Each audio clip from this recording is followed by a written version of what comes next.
James ক্যামেরনের 1997 সালে Titanic movie দেখেনি এরকম লোক হয়তো পাওয়া মুশকিল। 1996 সালে ব্রক লোভেট নামের এক ট্রেজার হান্টার তার টিমের সাথে সমুদ্রের নিচে ডুবে থাকা খণ্ডিত টাইটানিকের ভিতরে একটি নেকলেস খুঁজছিল, যার মধ্যে একটা রেয়ার ডায়মন্ড ছিল যাকে হার্ট অফ দ্য ওশেন বলা হয়। সাবমেরিনে করে যাওয়ার পর একটা রোবটের সাহায্যে তারা একটা সিন্দুক খুঁজে পায়। তো সবাই অনেক খুশি হয়ে যায় যে তাদের মিশনটা অনেক সাকসেসফুল হয়েছে, কিন্তু সিন্দুক খোলার পর তারা কিছু টাকা আর একটা ড্রয়িং বুক ছাড়া কিছুই পায় না। পরবর্তীতে ড্রয়িং বুকটি পর্যবেক্ষণ করে ওরা দেখতে পায় যে একটা নেকেড মেয়ের ছবি, আর সেই মেয়েটা তার গলায় সেই হার্ট অফ দ্য ওশেন নেকলেসটি পরেছিল। পরে এই ট্রেজার হান্টার টিমের একটা ইন্টারভিউ হয়, যেখানে টিভিতে সেই নেকলেস পরা মেয়েটির ছবি দেখানো হয়। অন্যদিকে প্রায় 100 বছর বয়সী এক বৃদ্ধ মহিলা সেই মেয়েটির ছবি দেখে অবাক হয়ে যায়। মহিলাটা পরে ব্রককে ফোন লাগায় আর বলে, তোমরা কি হার্ট অফ দ্য ওশেন খুঁজে পেয়েছো? ব্রক অবাক হয়ে যায়, কারণ হার্ট অফ দ্য ওশেন নেকলেসটা সম্পর্কে তারা ছাড়া আর কারোরই জানার কথা না। ব্রক বৃদ্ধ মহিলাটাকে জিজ্ঞাসা করে, ওই স্কেচে যে মেয়েটার ছবি আঁকা আছে সেটা কার,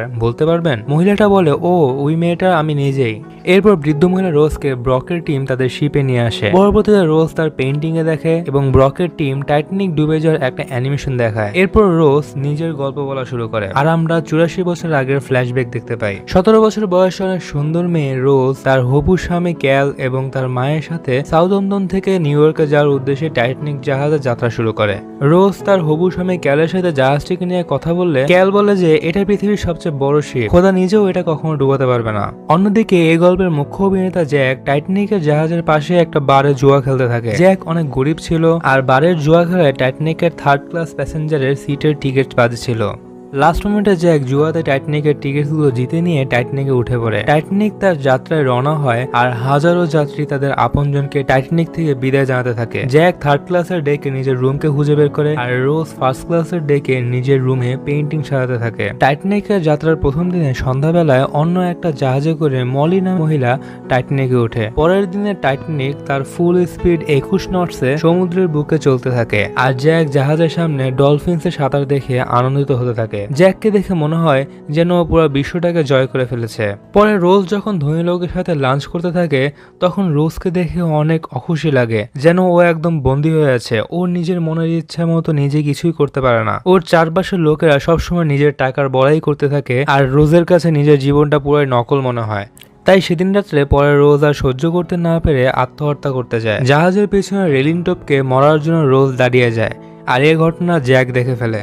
জ্যাক রোজকে বোঝায় যে এই ঠান্ডা পানিতে মারা যাওয়া একদমই পাগলামি হবে, আর রোজ লাফ দিলে জ্যাক ওর পিছে পিছে লাফ দিবে। পরে আস্তে আস্তে জ্যাক রোজকে আত্মহত্যা না করার জন্য মানিয়ে নেয়। জ্যাক রোজকে রেলিং থেকে জাহাজে ওঠায় সাহায্য করতেই যাচ্ছিল, কিন্তু রোজ তখন রেলিং এর উপর পা পিছলে পড়ে যেতে যাচ্ছিল। জ্যাক রোজকে বাঁচানোর চেষ্টা করতে থাকে, আর রোজ সাহায্যের জন্য চিল্লাতে থাকে। অবশেষে জ্যাক রোজকে বাঁচিয়ে নেয়, কিন্তু রোজের চিৎকারে জাহাজের লোকেরা যখন আসে, তখন ওরা জ্যাককে রোজের উপর দেখতে পায়। ওরা মনে করে জ্যাক হয়তো রোজকে রেপ করার চেষ্টা করছে। তখন রোজের হবু স্বামী ক্যাল এসে জ্যাককে ইচ্ছা মতো বকাবকি করতে থাকে। রোজ পরে জানায় যে এটা একটা অ্যাক্সিডেন্ট ছিল, আমি তো পিছলা খেয়ে রেলিং থেকে পড়ে যেতে যাচ্ছিলাম, কিন্তু তখন জ্যাক আমাকে বাঁচিয়ে নেয়। পরে ক্যাল রোজকে বাঁচানোর জন্য জ্যাককে 20 টাকা দিতে যায়। রোজ বলে নিজের হবু স্ত্রীকে বাঁচানোর জন্য মাত্র 20 টাকা। একথা শুনে ক্যাল জ্যাককে পরের দিনে ডিনারে আমন্ত্রণ করে। পরের দিন সকালে রোজ জ্যাককে ধন্যবাদ জানাতে দেখা করে। কথা বলতে বলতে রোজ জ্যাকের সুন্দর ড্রয়িংস গুলো দেখতে পায়। রোজ জানতে পারে এত গরিব হওয়ার পরও জ্যাকের অনেক দেশ ঘোরা হয়ে গেছে। জ্যাক ওর লাইফের প্রতিটা মুহূর্ত অনেক এনজয় করে, আর অন্যদিকে রোজ নিজের ইচ্ছা মতো কিছুই করতে পারে না। পরে জ্যাকের সাথে কথা বলতে বলতে রোজ বলে যে ও ক্যালের সাথে সামনের বিয়েতে একদমই খুশি না। ও নিজের ইচ্ছা মতো কিছুই করতে পারে না, এমনকি ইচ্ছা মতো থুতুও ফেলতে পারে না। এ কথা শুনে জ্যাক রোজকে থুতু ফেলানো শেখাতে যায়, আর এই ঘটনা রোজের মা এবং তার বান্ধবীরা দেখে ফেলে। রোজ তাদের জানায় যে জ্যাক কিভাবে ওকে আগের দিন বাঁচিয়েছে। অন্যরা জ্যাককে ভালো মতো দেখলেও রোজের মায়ের কাছে জ্যাক একটা পোকামাকড়ের মতো ছিল। পরে রোজ ও তার মা চলে গেলে মলি নামের সেই মহিলাটি জ্যাককে জিজ্ঞাসা করে যে আজকের পার্টিতে তুমি কি পরে আসছো? জ্যাক বলে এখন যেটা পরে আছে সেটাই। পরে সেই মহিলাটি জ্যাককে তার ছেলের একটা স্যুট পরায়। স্যুটটি পরে জ্যাক 1st ক্লাস রেস্টুরেন্টের পার্টিতে এসে পড়ে। জ্যাক তখন ভালোভাবে সবার সাথে কথা বলে, যেন ও অনেক ধনী একজন লোক। ডিনারের টেবিলে জ্যাকের মা এবং ক্যাল জ্যাককে বিভিন্নভাবে নিচু করার চেষ্টা করে, কিন্তু জ্যাক তাদের সব কথা অনেক ভালো মতো পাল্টা জবাব দেয়। এতে অন্যরা সবাই ইমপ্রেস হয়ে যায়। ডিনার শেষে জ্যাক চলে যাওয়ার সময় রোজকে একটা চিরকুট ধরিয়ে দেয়। চিরকুটে লেখা থাকে যে ঘড়ির সামনে এসে আমার সাথে দেখা করো, আমি তোমার জন্য অপেক্ষা করব। রোজ আসার পর জ্যাক রোজকে বলে যে একটা আসল পার্টিতে যেতে চাও। পরে জ্যাক রোজকে থার্ড ক্লাসের ডেকে নিয়ে যায়, যেখানে ও থার্ড ক্লাসের রেসিডেন্টরা সবাই পার্টি করছিল। সবাই যার যার মতো নাচানাচি করছিল, গান গাচ্ছিল, মদ খাচ্ছিল, হাসি তামাশা করছিল, কেউ কাউকে নিচু করে দেখছিল না, সবাই আনন্দ করছে। এই জিনিসটা রোজের অনেক ভালো লাগে আর ও জ্যাকের সাথে নাচতে শুরু করে। রোজ এই পার্টিটা অনেক এনজয় করে। রোজকে দেখে মনে হচ্ছিল যে ও আগে কখনো এত মজা করেনি। জ্যাকের সাথে রোজের এই থার্ড ক্লাসে নাচার সিনটা ক্যালের একজন কর্মচারী দেখে ফেলে। পরের দিন ক্যাল রোজের এই কর্মকাণ্ড নিয়ে অনেক রাগারাগি করে আর খাবারের টেবিল উল্টিয়ে ফালিয়ে দেয়। এরপর রোজের মা রোজকে ইমোশনালি অনেক ব্ল্যাকমেল করে আর জ্যাকের সাথে মিশতে না করে।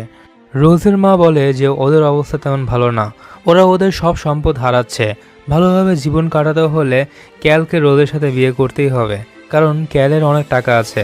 পরে জ্যাক রোজের সাথে কথা বলতে আসলে ওকে রোজের সাথে দেখা করতে দেওয়া হয় না। পরবর্তীতে জ্যাক কোনোভাবে রোজের সাথে লুকিয়ে দেখা করে। জ্যাক রোজকে বোঝায় যে ও রোজকে পছন্দ করে, কিন্তু ওরা একত্র হতে পারবে না বলে রোজ সেখান থেকে চলে যায়। কিন্তু পরে রোজ রিয়েলাইজ করে যে ও নিজের জীবনে কতটা অসুখী, নিজের ইচ্ছে মতো কিছুই করতে পারে না, যেন ও একটা ক্রীতদাস। ও বুঝতে পারে যে জ্যাকের সাথে থাকলে হয়তো ও অনেক সুখী হবে, সেই জন্য ও আবার জ্যাকের কাছে চলে আসে। এখানে জ্যাক জাহাজের একদম সামনে রেলিং এর উপর ছিল। পরে জ্যাক রোজকে রেলিং এর উপর উঠিয়ে আকাশে ওড়ায়। এরপর ওরা একে অপরকে কিস করে।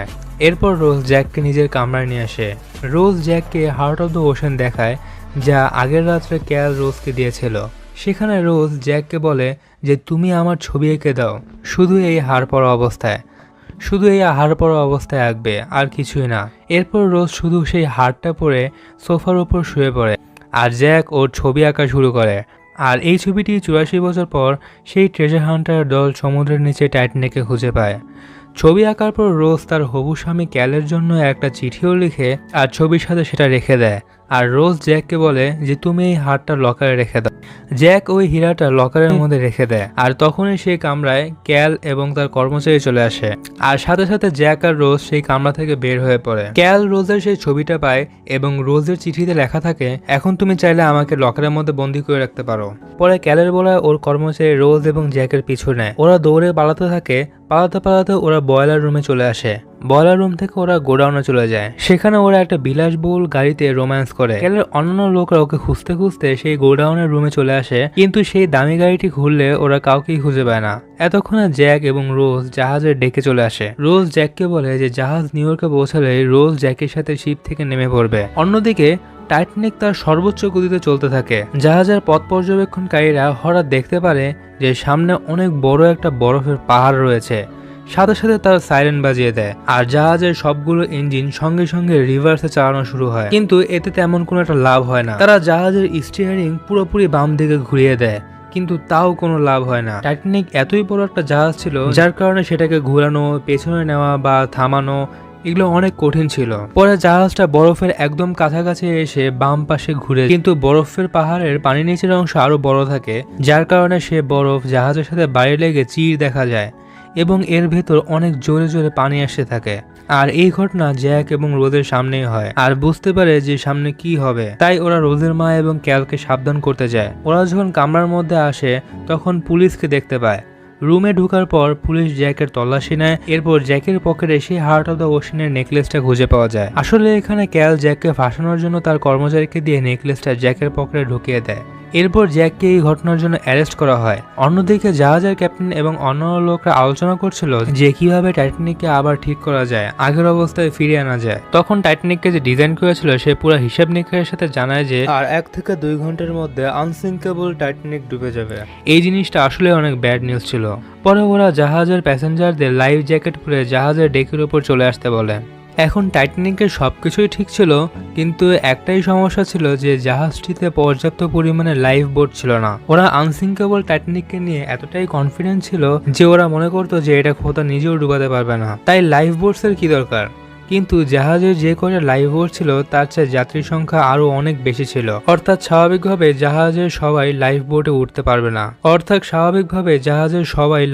উঠে নিজের যান বাঁচাতে পারবে না। এজন্য ফার্স্ট ক্লাস প্যাসেঞ্জারদের লাইফ বোটে আগে উঠতে দেওয়া হয়। এভাবে যখন রোজের ওঠার সময় আসে তখন রোজ বুঝতে পারে যে হয়তো জ্যাক কোনো লাইফ বোটেই উঠতে পারবে না, কারণ জ্যাক জাহাজের নিচে বন্দি আছে। তাই রোজ জ্যাকের কাছে যাওয়ার জন্য দৌড় দেয়। ওর মা এবং ক্যাল রোজকে অনেক আটকানোর চেষ্টা করে, কিন্তু রোজ ক্যালের মুখে থুতু মেরে অনেক খোঁজাখুঁজির পর জ্যাকের কাছে পৌঁছায়। রোজ দেখতে পারে যে নিচের সব রুমে পানি আসা শুরু করে দিয়েছে। রোজ জ্যাকের হ্যান্ডকাফের চাবি খুঁজে অনেক চেষ্টা করার পরও খুঁজে না পেলে পরে ও একটা কুড়াল খুঁজে পায়। রোজ সে কুড়াল দিয়ে জ্যাকের হ্যান্ডকাফে মেরে জ্যাককে মুক্ত করে।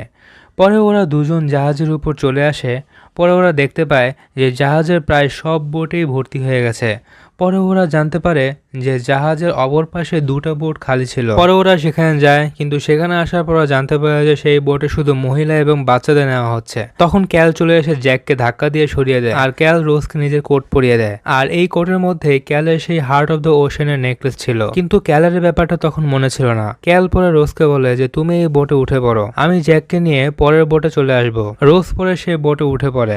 পরে যখন বোটটা নিচে নামছিল তখন রোজের ক্যালের কথা বিশ্বাস হয় না। তাই রোজ সে বোট থেকে টাইটানিকে আবার উঠে পড়ে। জ্যাকও দৌড় দিয়ে রোজের কাছে চলে আসে আর ওকে কিস করা শুরু করে। এটা দেখে ক্যালের অনেক হিংসা হয়, কারণ ক্যাল নিজেই কখনো রোজকে কিস করতে পারেনি, আর এখন জ্যাক ওর হবু স্ত্রীকে কিস করছে। তাই ক্যাল পরে ওর পিস্তল বের করে ওদের উপর গুলি করা শুরু করে। গুলি থেকে ব্যস্ত ওরা আবার জাহাজের নিচে পানিপূর্ণ জায়গায় চলে আসে। পরে অনেক কষ্টের পর ওরা আবার জাহাজের উপর চলে আসলে ওরা দেখে যে জাহাজে আর কোনো লাইফ বোট নেই। লাল যে লাইফ বোট ছিল সেখানে ক্যাল নিজের জন্য জায়গা করে চলে যায়। এতক্ষণে জাহাজের সামনের অংশ পানি দিয়ে ভরে যায় এবং পানির নিচে তলিয়ে যেতে থাকে। হঠাৎ জাহাজের বিদ্যুৎ ব্যবস্থা বন্ধ হয়ে যায় আর জাহাজের পেছনের অংশ পানি থেকে অনেক উপরে উঠে পড়ে। অন্যদিকে জ্যাক এবং রোজ জাহাজের পেছনের অংশে রেলিং ধরে থাকে। মাঝখান দিয়ে জাহাজটি দুভাগ হয়ে যায় এবং সামনের অংশ আলাদা হয়ে পানির নিচে আগে চলে যেতে থাকে। আর কিছুক্ষণ পরেই জাহাজের পেছনের অংশ উঁচু হয়ে পানির নিচে তলিয়ে যায়। জাহাজ পানির নিচে তলিয়ে যাওয়ার পর সব লোকেরাই তখন পানিতে হাবুডুবু খেতে থাকে। পানির তাপমাত্রা তখন 0 ডিগ্রির চেয়ে কম থাকায় অনেক লোক মারা যেতে থাকে। পরে জ্যাক পানিতে একটা কাঠের দরজা খুঁজে পায়। জ্যাক এবং রোজ ওই ভাসমান কাঠের দরজা উঠতে যায়, কিন্তু যখন দুজনে উঠতে যায় তখনই বারবার সেই কাঠের দরজাটা ডুবে যাওয়া শুরু করে। তাই জ্যাক তখন রোজকে সেই দরজার উপর উঠিয়ে দিয়ে দরজার পাশেই জ্যাক পানিতে থাকে। অন্যদিকে দুটো লাইফ বোটে আরো অনেকগুলো লোক নেওয়া পসিবল ছিল, তাই ওরা দুটো বোটের যাত্রীকে একটা বোটে পাঠিয়ে দেয় আর অন্য একটি বোট ঘটনাস্থলে ফিরে আসে যে কোনো যাত্রী বেঁচে আছে কিনা। অন্যদিকে জ্যাকের অবস্থা অনেক খারাপ হয়ে যায়, আর সে অবস্থাতেই জ্যাক রোজকে সান্ত্বনা দেয় আর বলে যে কিছুক্ষণের মধ্যেই বোট চলে আসবে, তোমাকে বাঁচিয়ে নেবে, তোমার বিয়ে হবে, অনেকগুলো বাচ্চাও হবে, তোমার বাচ্চারও বাচ্চা হবে, পরে তুমি অনেক বুড়ি হয়ে ভালোভাবে মরবে, এখানে তুমি এভাবে মরবে না। এরপর যে লাইফ বোটটা সেখানে আসে তারা শুধু লাশ আর লাশ দেখে। রোজ বোটটা দেখে জ্যাককে ডাকতে থাকে, কিন্তু রোজ দেখে যে জ্যাক ওর হাত ধরে পানির মধ্যে মারা গেছে। পরে রোজও আর যেতে চায় না, কিন্তু পরে রোজের মনে পড়ে যে ও জ্যাককে প্রমিস করেছিল যে ও বেঁচে থাকবে, তাই ও বোটকে ডাকতে শুরু করে। কিন্তু রোজের অবস্থাও তখন অনেক খারাপ ছিল, তাই ওর গলা থেকে আর আওয়াজ বের হচ্ছিল না। পরে রোজ দেখে যে পাশের একটা লাশের কাছে একটা বাঁশি আছে। রোজ পরে সে বাঁশিটা নিয়ে বাজাতে থাকে। পরে বোটের লোকরা ওকে রেস্কিউ করে। বোটের মধ্যে সব যাত্রীদের পরে পাশের একটা জাহাজে দ্য কার্পাথিয়াতে নিয়ে যাওয়া হয়। ক্যাল সেখানে রোজকে অনেক খুঁজতে থাকে, কিন্তু রোজ ক্যালকে নিজের দেখা দেয় না। নিউ ইয়র্কে আসার পর রোজ ওর কোটের পকেটে দেখতে পায় যে ওই হার্ট অফ দ্য ওশন নেকলেসটা ওর কাছেই আছে, কিন্তু রোজ ওই ট্রেজার হান্টারদের দলদের বলে না যে নেকলেসটা ওর কাছেই আছে। রোজের কাহিনীটি ওই জাহাজের সবাইকে শোয়ানোর পর ওদের মন অনেক খারাপ হয়ে যায়, কারণ ওদের কেউই টাইটানিক সম্পর্কে এত কিছু জানতো না। পরে সেই রাত্রে রোজ জাহাজের পিছে গিয়ে সেই হার্ট অফ দ্য ওশনকে সমুদ্রেতে ফেলে দেয়, যেখানে ওর শেষবারের মতো জ্যাকের সাথে দেখা হয়েছিল। এরপর দেখা যায় যে রোজ ঘুমিয়ে আছে আর ও টাইটানিকে ফিরে যায়, যেখানে টাইটানিকে মারা যাওয়া সবাই উপস্থিত ছিল আর তাদের মাঝে জ্যাক দাঁড়িয়ে আছে। পরে ওরা সবার সামনে দুজন দুজনকে কিস করে। মোস্ট প্রবাবলি এখানে রোজ ঘুমের মধ্যে মারা গেছে এবং টাইটানিকে মারা যাওয়া লোকদের সাথে জ্যাকের কাছে চলে গেছে। রোজ এবং জ্যাককে কিস করতে দেখে আশেপাশে সব লোকরা তালি দিতে থাকে, আর এভাবেই এই মুভিটার কাহিনী শেষ হয়। আর এখানেই আজকের ভিডিওটিও শেষ হয়। ভিডিওটি কেমন লাগলো তা অবশ্যই কমেন্টে জানাও, আর পছন্দ হলে লাইক এবং শেয়ার করো, আর চ্যানেল নতুন হয়ে থাকলে সাবস্ক্রাইব করো। Till then take care and tata.